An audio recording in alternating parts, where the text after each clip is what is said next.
Happy Wednesday. It is time for Coffee and Conversations with Jennifer, Simplicity Coach, and I want to remind you that organizing isn't complicated, time is sacred, and money is a renewable resource. So I'm coming, same location as last week, the estate sale, different room.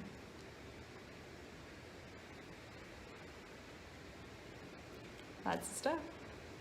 Today I'm sorting stationery, but the coffee and conversation topic is, I hope you can hear me. If you can't, just let me know. Is don't make assumptions, and that's one of the 4 agreements from Don Miguel Ruiz's book, The 4 Agreements, and it's a really great book. So how does that apply to organizing? Well, it applies to one, being busy and feeling like you have a lot to do. It's really common for moms to take the weight of all that has to be done on, and then sometimes get a little upset at partners or family members for not helping. And in that tends to be an assumption that's made that either they should have known that you needed help, they should have known that you were tired, or they should have known that you didn't want to do all of that, but you had to, and you can get kind of mad, frustrated. And when we make assumptions, really it's just a breakdown of communication. We're not asking for what we really want, and we're not communicating how we really feel. And being busy and having a lot to do is one of the foundations of being disorganized. So if you are making assumptions that your partner should know that you need help, that he should know, or she, that groceries need to be bought, or they need to be put up, or something needs to happen in the kitchen, like unloading the dishwasher, or whatever it might be. And there's a lot of frustration that happens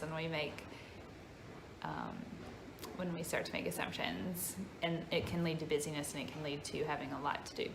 The other aspect of making assumptions when it comes to getting organized is when we're letting go of things, and the assumption can be made that I can't get rid of that because my mom gave it to me, or I can't get rid of that because my mom gave it to me and she told me it costs a lot of money, or I can't get rid of that because my kids may want it one day. And underlying all of that are assumptions. So you're assuming, one, that your mom's gonna ask. You're assuming that the fact that it costs money, who cares? It's a renewable resource, right? That money's gone. It's not in the thing. Like, let's say this blanket, your mom gave you this blanket and it cost her $50, and you're like, oh my gosh, that was such an expensive present. This isn't $50 anymore. $50 doesn't live in this blanket. It's a blanket now. That money is long gone. So there's this assumption that if I let it go, I let go of that $50. No, the reality is that money was let go when the thing was purchased. Sorry, there's people here working on the house. There's also this assumption that okay, mom gave you this blanket and you don't know how much it cost, and that's not part of the assumption, but if you let it go, she's gonna ask. It's probably doubtful that she will, and if she does, just stand in your truth and let her know that you let it go because you were cleaning and getting rid of things. I mean, it opens the door for a bigger conversation that most people should have and really want to have, but they don't know how to have it with family members when it comes to gifts. And keeping it isn't making things any better. In fact, it's making it worse. And remember, a gift is not a life sentence. That is one of my favorite mantras from an estate sale client of ours. And then there's the aspect of, if I get rid of something that my kid might want, you're really making an assumption that your kid wants their bedroom suit, or your old dining room table, or some wall art that you have laying around.